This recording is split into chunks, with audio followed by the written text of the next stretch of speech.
Sinimulan na ng dalawang kapulungan ng Kongreso ang Bicameral Conference Committee para sa 2025 proposed national budget.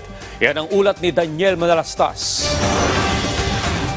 Sa pagsisimula ng Bicameral Conference Committee para sa panukalang 2025 national budget, may pakiusap na agad si Senate Committee on Finance Chairperson Senator Grace Poe sa kanyang mga kasamahang mambabatas.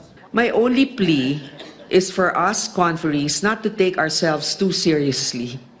Kung sobrang init na ang diskusyon, baka kailangan natin mag-coffee break to settle our differences. But let our differences become our strength. Let's use them to create a budget that's balanced, equitable, and pro-people.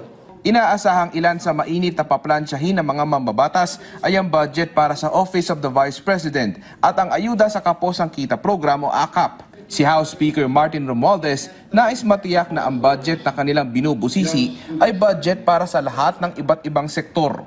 Let's keep things practical and straightforward. We don't need to overcomplicate this. Let's focus on what will make the biggest difference for the Filipino people. The programs that matter, the services that they rely on, and the investments that will move this country forward. Those should be non-negotiable. We may have different approaches, but the outcome must be the same. A budget that works for everyone.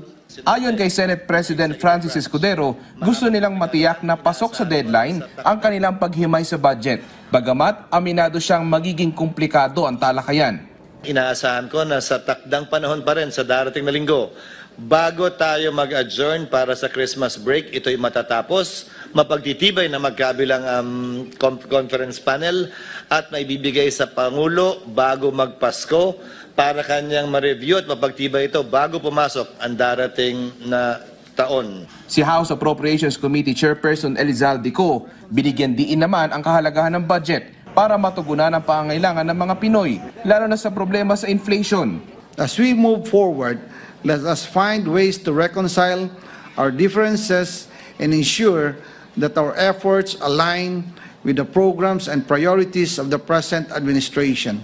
Let us seize this opportunity to shape the legacy of our collective work, one that reflects our shared commitment to build a stronger, more equitable, more resilient Philippines. Isang technical working group naman ang binuo kung saan dito paplansyahin ang pagkakaiba ng bersyon ng dalawang kapulungan ng Kongreso. Daniel Manalastas para sa Pambansang TV sa Bagong Pilipinas.